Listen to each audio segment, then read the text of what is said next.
Pen, তাই না, pen, ব্যথা যদি পায় তাহলেই সে যে কোনো ভাবে যদি ব্যথা পায় তাহলে তার লেমনেসটা হবে। এই জন্য যদিও পেন কজ না, মেনলি পেন হলো একটা সাইন, কিন্তু লেমনেস একটা সাইন, কিন্তু পেনের কারণেই কিন্তু লেমনেসটা হচ্ছে, শো করে। এই জন্য পেনকেও আমরা যে কোনো ধরনের পেন, মানে অ্যাক্সিডেন্টাল পেন বা যে কোনো ধরনের পেনটা 1 নম্বর কজ হিসেবে ধরা হয় লেমনেস। আর লেমনেস বিষয়গুলো এগুলো আহ, আহ, বিষয়গুলো মূলত কনসিডার করা হয় হর্সের ক্ষেত্রে। হর্সের ক্ষেত্রে এই বিষয়গুলো আর কি কনসিডারেবল বিষয়, অন্য অ্যানিমেলের ক্ষেত্রেও হয়, কিন্তু হর্সের ক্ষেত্রে এই লেমনেস বিষয়টি আসছে হর্সকে কনসিডার করে। স্যার আপনি কি স্ক্রিন শেয়ার করছেন? না না, সিন শেয়ার করি নাই, কারণ আমি মোবাইল থেকে কানেকশন দিয়েছি, আমার ল্যাপটপ থেকে কানেকশন দিতে পারতেছি না। মানে কানেকশন দিচ্ছি কিন্তু খুবই স্লো নেটওয়ার্ক, ল্যাপটপে করতে পারতেছি না। এই জন্য আমি করতে, মানে ল্যাপটপে দিতে পারিনি জন্য আমি মোবাইলে বলতেছি আর কি তোমাদের সঙ্গে কথা। তারপরে চেষ্টা আচ্ছা করতেছি স্যার, ল্যাপটপ। আমরা স্ক্রিন দেখতে পাচ্ছিলাম না তো এই জন্য। আর আর বিষয়টি হচ্ছে যে আমরা 1 নম্বর কজ বললাম পেন, 2 নম্বরটা হচ্ছে অর্থোপেডিক। অর্থোপেডিক বলতে যদি কোনো কারণে বোন বা জয়েন্টে কোনো প্রবলেম হয় সেটাকে বলতেছে অর্থোপেডিক কজ। মেটাবলিক কারণে কোনো কারণে যদি যদি হাইপার ক্যালামিক প্যারালাইসিস হয় তাহলেও হতে পারে লেমনেস। সার্কুলেটরি প্রবলেম, কোনো কারণে কোনো জায়গায় ব্লাড সার্কুলেশন যদি কমে যায়, অবস্ট্রাকশন হয় ব্লাডের, তাহলেও লেমনেস হতে পারে। ইনফেকশন, যেমন আমরা হুপ অ্যাবসেস, এপিএমডি, এগুলোর ক্ষেত্রে ইনফেকশনের কারণে বলতেছি লেমনেস হতে পারে। এছাড়া মেকানিক্যাল লেমনেস, মেকানিক্যাল লেমনেস বলতে যদি কোনো কারণে কোনো জায়গায় হলো কোনো আঘাত প্রাপ্ত হলো ফিজিক্যাল কোনো অবজেক্ট দ্বারা, ফিজিক্যালি, তখন সেটাকে আমরা বলতেছি মেকানিক্যাল লেমনেস। আবার নিউরোলজিক্যাল হতে পারে, যেটা নিউরোমাসকুলার সিস্টেমে যদি কোনো কারণে প্রবলেম হয় সেক্ষেত্রেও হতে পারে। এটা মূলত দেখা গেল যে ডিস্টোকিয়ার ক্ষেত্রে গ্লুটিয়া নার্ভের হয়তো বা তুমি ডিস্টোকিয়া হয়েছে একটা অ্যানিমেলে, তুমি হয়তো বা বাচ্চা টেনে বের করলে হয়তো বা সেক্ষেত্রে ওই বাচ্চাটাও লেমনেস হতে পারে। আবার ওই যে অ্যানিমেলটা তার যে কিছু গ্লুটিয়াল নার্ভ আছে, এই নার্ভ গুলোর কারণেও তার লেমনেস হতে পারে, মানে ইনজুরি হওয়ার ফলে।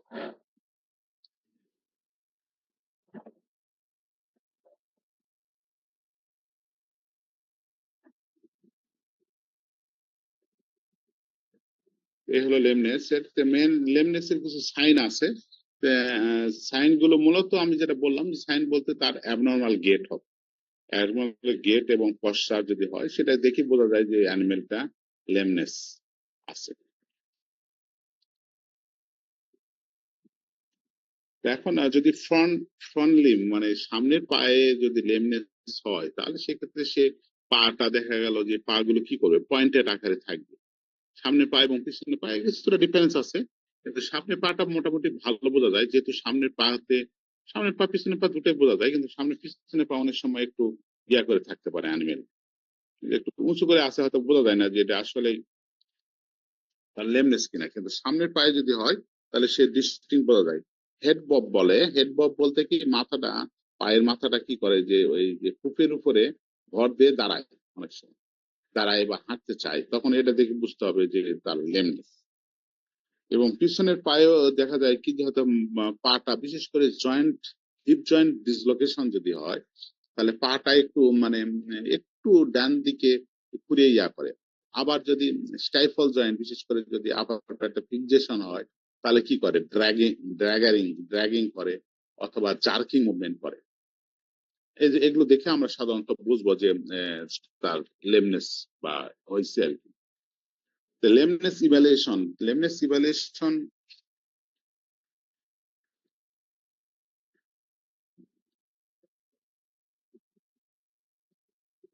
ইভ্যালুয়েশন করার জন্য প্রথমে তার হলো আমাদের হিস্ট্রি নিতে হবে, যেখানে হিস্ট্রি নিতে হবে। হিস্ট্রি নিতে হবে, যে হিস্ট্রির মধ্যে তার হয়তো বিভিন্ন ধরনের যে হিস্ট্রি গুলো থাকবে তার মধ্যে আমাদের তার বয়সে একটা ফ্যাক্টর। কারণ কি, যদি একটা অ্যানিমেলের বয়স হয়ে যায়, ওল্ডার অ্যানিমেল গুলোর লেমনেস হওয়ার চান্স বেশি থাকে ইয়াঙ্গার হচ্ছে। আবার ব্রিড, কিছু কিছু ব্রিডের ক্ষেত্রে এই লেমনেসটা সহজে হতে পারে, মানে খুবই মানে প্রন কিছু কিছু ব্রিড। আবার তার কোনো পাস্ট হিস্ট্রি আছে কিনা, লেমনেসের কোনো হিস্ট্রি আছে কিনা সেটা। তারপরে আমাদের কোনো ম্যানেজমেন্টে রিসেন্ট কোনো চেঞ্জ হয়েছে কিনা, বিশেষ করে হয়তো যে ফ্লোরে রাখা হতো সেখান থেকে অন্য ফ্লোরে নিয়ে যাওয়া হয়েছে, এই ধরনের কোনো হিস্ট্রি আছে কিনা। এবং এক্সারসাইজ, হয়তো রিসেন্টলি কোনো এক্সারসাইজ, এমন কোনো এক্সারসাইজ করা হয়েছে কিনা যেটার কারণে হয়তো ওই সময় ইনজুরি হয়েছে। এই ধরনের হিস্ট্রি গুলো নিয়ে আমরা আমরা লেমনেসের ডায়াগনোসিস করব।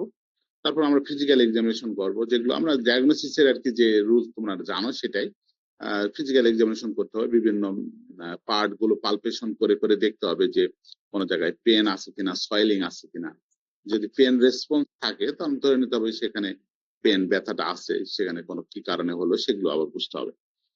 তো এগুলো মানে বিভিন্ন ধরনের এই পেন অথবা এগুলো টেস্ট করার জন্য, অ্যাসেস করার জন্য কতগুলো টেস্ট আছে। তার মধ্যে একটা টেস্ট হলো চার্চিল টেস্ট। চার্চিল টেস্ট, এটা কি করা হয়, এটা হলো ওই যে প্লান্টার জয়েন্টে, প্লান্টার বনে গিয়ে প্রেসার দেওয়া হয়, দিলে যদি সে পাটা পিছনে দিয়ে ভাঁজ করে নেয় তাহলে ধরে নেওয়া হয় যে তার হলো ব্যথা আছে। তারপরে আছে হলো পার্নিয়াস টার্টিয়াস রাপচার, এটা এক ধরনের টেস্ট। এটার মাধ্যমে যেটা করা হয়, মানে হক জয়েন্টটা একটু এক্সটেন্ড করে ছেড়ে দেওয়া হয়, সেক্ষেত্রে স্টাইফল জয়েন্টটা সে কেমন ফ্লেক্স করে কিনা সেটা দেখা হয়। এভাবে আরো কিছু প্যাটেলার ডিসপ্লেসমেন্ট টেস্ট, তারপরে ক্রুসিয়েট টেস্ট, স্টাইফলের কোল্যাটারাল লিগামেন্ট টেস্ট, এগুলো বিভিন্ন ধরনের টেস্ট করে অনেক সময় লেমনেস বোঝা মানে উপায় আছে আর কি। তারপরে হুপ ইভ্যালুয়েশন, হুপ হুপ খুব গুরুত্বপূর্ণ। অনেক সময় ছোট ছোট পাথর, কোনো পিন এটা এই হুপের মধ্যে ঢুকে যেতে পারে, সেক্ষেত্রে এই হুপ গুলো টেস্ট ভালো করে চেক করতে হবে যে কোনো প্রবলেম আসছে কিনা। বিশেষ করে আমি আমার স্টুডেন্ট লাইফে আমার একটা ইয়া আছে, একটা গরু নিয়ে এসেছিল। সেই গরুটি প্রায় মোর দ্যান 2-3 মান্থ এরও বেশি থেকে তার লেমনেস ছিল, মানে অনেক ধরনের ওষুধ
আমি একটু ট্রাই করে দেখি যে আরেকবার ইয়াতে আসে কিনা, ওই যে ল্যাপটপে আসে কিনা।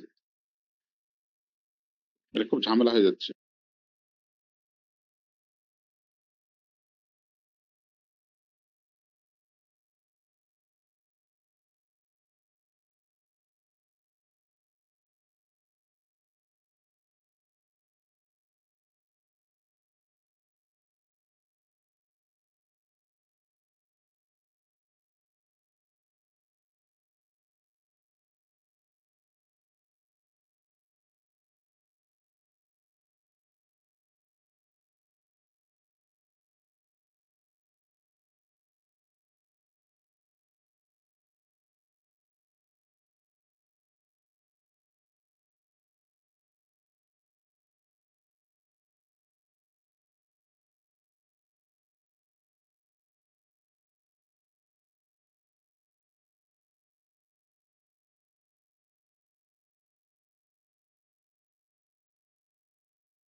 স্ক্রিন দেখা যায় এখন? স্ক্রিনে দেখা যায়? জি স্যার। মানে খুব ঝামেলা হয়ে যাচ্ছে, ইন্টারনেটটা সকাল থেকে ডিস্টার্ব করতেছে।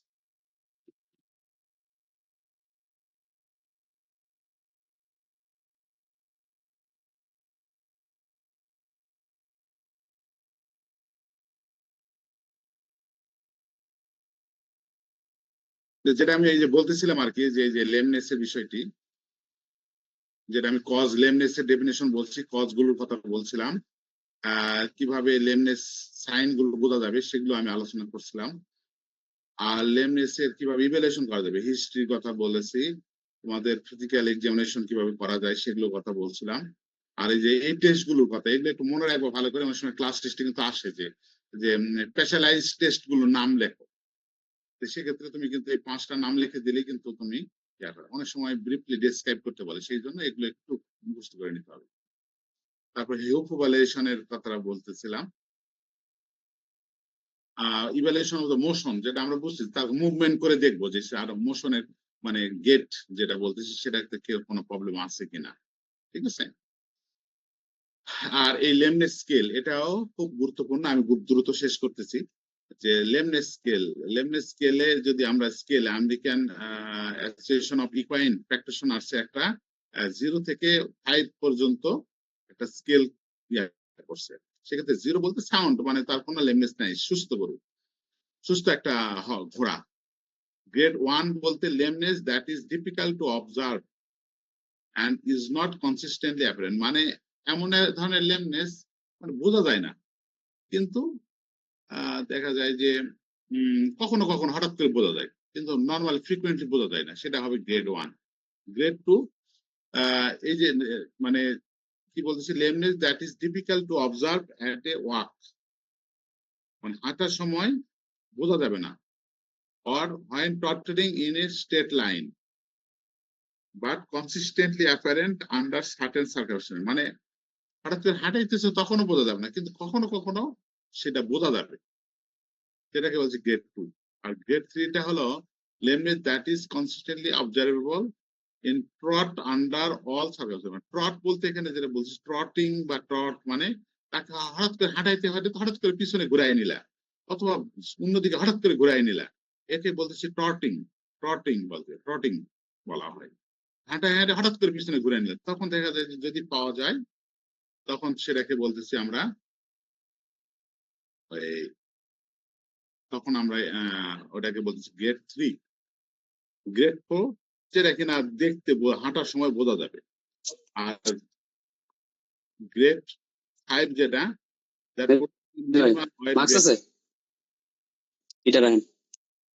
lameness that produces minimal weight bearing in motion or at rest or complete inability to move, মানে এটা সে মুভমেন্টই করতে পারবে না, এটাকে গ্রেড 5 বলতেছে। এই লেমনেস স্কেলটা তোমরা ভালোভাবে করে নেবে। গরম বাড়তেছে আস্তে আস্তে। এই জোনায় তুমি কিছু বলতেছো নাকি?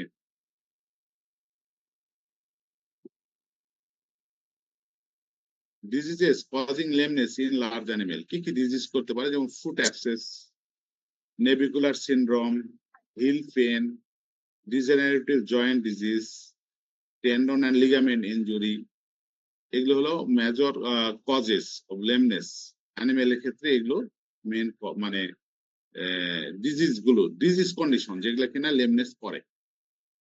এছাড়া এখানে আমাদের সাধারণত হর্সে তো এফএমডি হয় না, এখানে হর্স কন্ট্রিজার হর্সকে ফোকাস করে এগুলো করছে। যদি এই কিনা ওর অন্য ক্যাটেলের ক্ষেত্রে বলে তখন কিন্তু রুমিনান্ট, এগুলো রুমিনান্টের ক্ষেত্রে এফএমডি আসবে, ফুট রট আসবে, এগুলো আসবে কিন্তু, কিন্তু কারণ এফএমডি আমরা জানি যে কিন্তু হর্সে হয় না।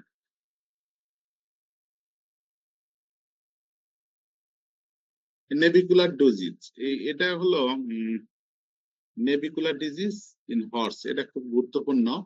এটা সাধারণত ডায়াগনোসিস, ট্রিটমেন্ট, প্রিভেনশন, কন্ট্রোল কিভাবে করা যায় পুরাটাই অনেক সময় গতবার যদি না আসে এবার অবশ্যই আসবে।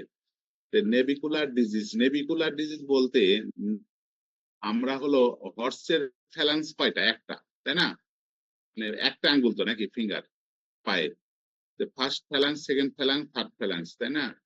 এই যে এই ফার্স্ট ফ্যালাইন এবং সেকেন্ড ফ্যালাইন্সের মাঝখানে একটা সিসাময়েড বন থাকে। এই সিসাময়েড বনটা কিছুটা দেখতে ওই যে নৌকার পালের মতো, ঠিক আছে? এই জন্য এর নাম নেভিকুলার ডিজিজ হয়েছে। নেভি নেভি মানে নৌবাহিনী, নৌ, ওখান থেকে আসছে নেভিকুলার ডিজিজ। ফার্স্ট ফ্যালাইন এবং সেকেন্ড ফ্যালাইন্সের মাঝখানে একটা সিসাময়েড বন থাকে। সেই বনটা দেখতে ওই কোনো কারণে যদি ব্যথা বা ওখানে যদি কোনো ধরনের ইনফ্লামেশন হয়, তখন যে ডিজিজটা হয় তখন তাকে নেভিকুলার ডিজিজ বা নেভিকুলার ডিজিজ সিনড্রোম বলা হয়। এটা খুব ক্রনিক, এটা ফোর লিম্বে বেশি হয়। তো এখানে আমাদের কারণগুলো আমাদের বলা আছে যে কি কি কারণে হতে পারে। এখানে ক্লিনিক্যাল ফাইন্ডিংস তো তোমার লেমনেস মানে তার লেমনেস হবে, সে হলো হাঁটবে না, ব্যথা পাবে, এই তো। মানে লেমনেস তো ইটসেলফ একটা হলো মূলত একটা সাইন, এগুলো পাবে না। তারপরে একটু এখান থেকে একটু মানে কি ধরনের লেমনেসটা হবে শো করবে সে, সেগুলো একটু করে নিতে হবে। যে মানে সে যখন স্ট্রেট লাইনে যাবে তখন কেমন হবে, যখন ট্রটিং মুভমেন্ট করবে তখন কেমন করবে। ডায়াগনোসিস কিভাবে করব, তো এখানে ডায়াগনোসিস এর আগে যেরকম বলছিলাম সেই বিষয়গুলো আসবে, যেমন এজ, ব্রিড, এগুলো একটু আলোচনা মানে ক্লিনিক্যাল হিস্ট্রি থেকে বোঝা যাবে। আর এই যে the horse are really positive to hoof tester, Hoop tester মানে অনেক সময় হুপ টেস্টার বলতে তোমরা দেখছো কিনা, হুপে তোমার হর্সের শু দেখছো তোমরা কেউ? অ্যানিমেল সায়েন্সে দেখার কথা আগে, মানে তোমরা দেখো নাই। তো ওখানে হুপ টেস্টার একটা মানে একটা যন্ত্র আর কি, যেটা দিয়ে আর কি ওই যে হুপ গুলো পরিষ্কার করা হয়, ক্লিন করা হয়, ঠিক আছে? এগুলো দিয়ে হয়তো বোঝা যাবে যে কি আছে কিনা। এগুলো সুন্দর করে একটু করে নিলে বুঝতে পারবে আমার মনে হয়। আর দিয়ে তোমার এখানে একটু যদি না বুঝতে পারো তখন বইলো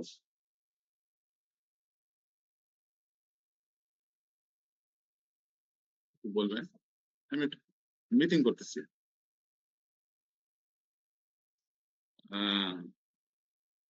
এভাবে আমাদের ডায়াগনোসিস করতে হবে। ট্রিটমেন্ট মূলত যেহেতু ইনফ্লামেশন, এই জন্য আমরা অ্যান্টি ইনফ্লামেটরি মেডিসিন ব্যবহার করব। প্রয়োজনে যদি এটা ক্রনিক ইনফ্লামেশন হয় তাহলে অ্যান্টিবায়োটিক ব্যবহার করতে হবে, অ্যান্টিহিস্টামিনিক ব্যবহার করতে হবে। এগুলো এখানে লেখা আছে মূলত। আর ওভারঅল ম্যানেজমেন্টটা কেমন কি হবে, এই যে হর্সের ক্ষেত্রে শু পরানো দরকার। হর্সের ওই যে ফুট কেয়ার করতে হবে, ট্রিমিং করতে হবে। যদি হুপের মাথাটা বড় হয়ে যায় সেটা কেটে দিতে হবে। হর্স শু ব্যবহার করতে হবে, সুইং করতে হবে, মানে হর্সের শু পরায়, যেগুলো অ্যানিমেল দেখবা যে ঘোড়াগুলো সবসময় রেচিং অথবা ওই যে ঘোড়ার গাড়িগুলোতে ওগুলো দেখবে যে অনেকের ঘোড়ারই শু পরানো থাকে। না হলে কি হবে, সে যে ওই যে কনক্রিটের উপর দৌড়াইতেছে আস্তে আস্তে হুপগুলো ক্ষয় হয়ে যাবে, ক্ষয় হওয়ার পরে নিচে পরবর্তীতে ল্যামিনাইটিস হয়ে যেতে পারে। এগুলো মেজারমেন্ট নিতে হবে। এই হলো মোটামুটি লেমনেস এর বিষয়গুলো, যেগুলো তোমাদেরকে আমরা একটু বলতে চাইছিলাম, সেগুলো আর কি আলোচনা আসলো, আলোচনা করা হলো। তোমাদের যেটা হলো স্যার শু বলতে কি ওই যে লোহার ইয়ার মতো ওইগুলো খুরের সাথে লাগাই দেয় ওইটা? আকৃতি লোহার পাইপ করে দেওয়া হয় ওরার ক্ষেত্রে। তাহলে আমরা এই যে একটু তোমরা নোট ডাউন করে নিবা যে surgical affection in the of the fore limbs and hind limbs, surgical affection কি কি হতে পারে, ঠিক আছে? এগুলো একটু নোট ডাউন করে নিবা। আমরা এই যে গেটিং অফ লেমনেস, জেনারেল আসপেক্ট বলতে আমরা ওই যে লেমনেস কাকে বলে, কি কারণে হয়, এগুলো আলোচনা করা হয়েছে। তারপর ইভ্যালুয়েশন এগুলো, তারপরে আমরা এই যে নেভিকুলার ডিজিজ পর্যন্ত আলোচনা করলাম। আর সুইং বা এগুলো আমরা আলোচনা করলাম না, এগুলো আমরা পরবর্তীতে আবার আলোচনা করব। এখন আজকে একটু ইয়া হয়ে গেল, ইন্টারাপ্ট হয়ে গেল। আর এই বিষয়গুলো এমন একটা বিষয় যে মনে করো কি বলবো, একটু বেশি থিওরিটিক্যাল বিষয়, এই জন্য মানে মজা কম আর কি সাবজেক্টটা, মানে তেমন মজাদার না, কিন্তু আবার ইন্টারেস্টিং আছে। কিছু কিছু বিষয় ইন্টারেস্টিং আছে, তোমাদের একটু মানে থিওরিটিক্যাল করলে তোমাদের জিনিসগুলো একটু বুঝতে সুবিধা হবে। সেক্ষেত্রে তোমাদের একটু পরে আবার একটু হয়তো আলোচনা করলে জিনিসগুলো হয়তো আরো ক্লিয়ার হতো আর কি। কারণ তোমাদের কাছে নোটও হাতে নাই, আবার তোমাদেরকে দেখাইতে পারতেছি না স্লাইড ওইভাবে, এই জন্য একটা সমস্যা। তাহলে আজকে এই পর্যন্ত যে এই লেমনেস আর একবার যে এই রেডিওলজিক্যাল হ্যাজার্ড পর্যন্ত পড়াইছিলাম, এই পর্যন্ত তোমাদের মূলত ক্লাস টেস্ট, তাহলে ক্লাস টেস্টে থাকবে, বুঝতে পারলে সবাই? হ্যাঁ। তাহলে আমরা এই যে এদিকে কয়টা হলো, 1 2 3 4 5টা, এগুলো 5টা, প্রায় 10টা লেকচারের উপরে তোমার ক্লাস টেস্ট হবে। এরপরে যদি আলোচনা করবো, এগুলো নর্মালি আমরা পড়বো প্যানেলের জন্য। তাই আমি আগামী সোমবার, রবি সোম আমার পরীক্ষা আছে, মঙ্গলবারে ক্লাস, মঙ্গলবারে আবার এই সময় ক্লাস। এখন এরপরে যদি কারো কোনো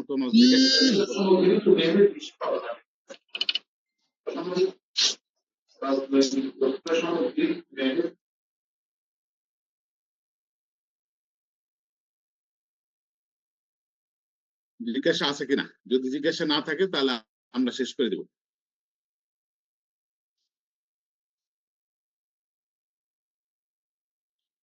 স্যার আমাদের ক্লাস টেস্টটা কোন ফর্মে হবে?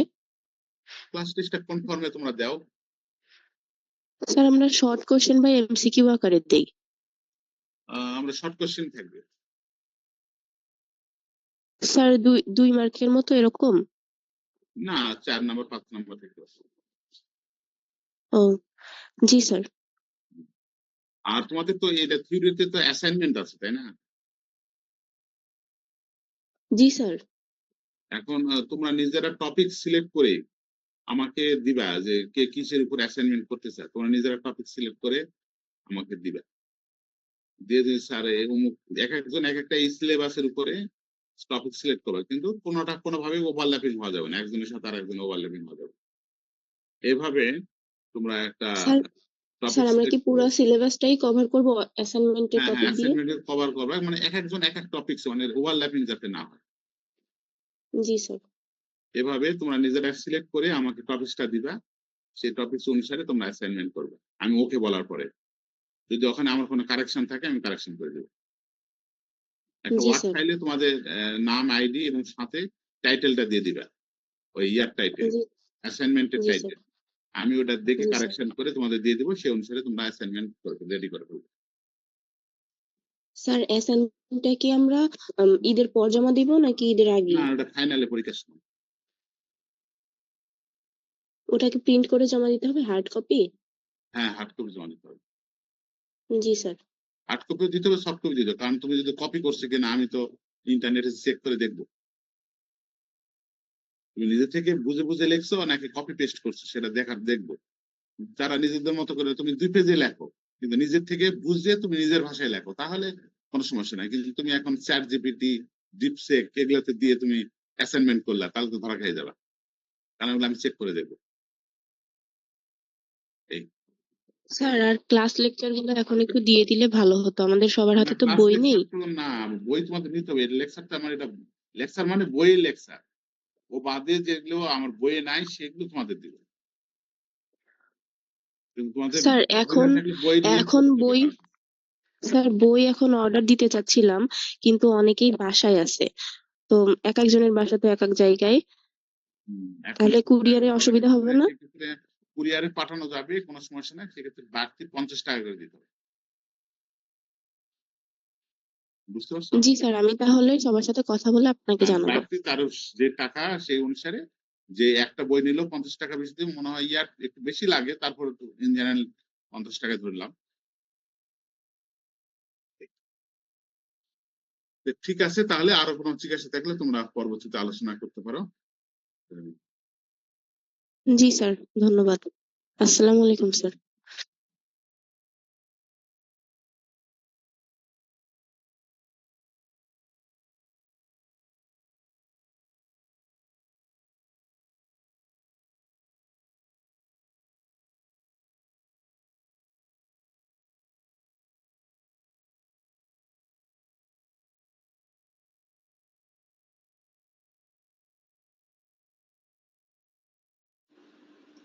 লিভ নিব?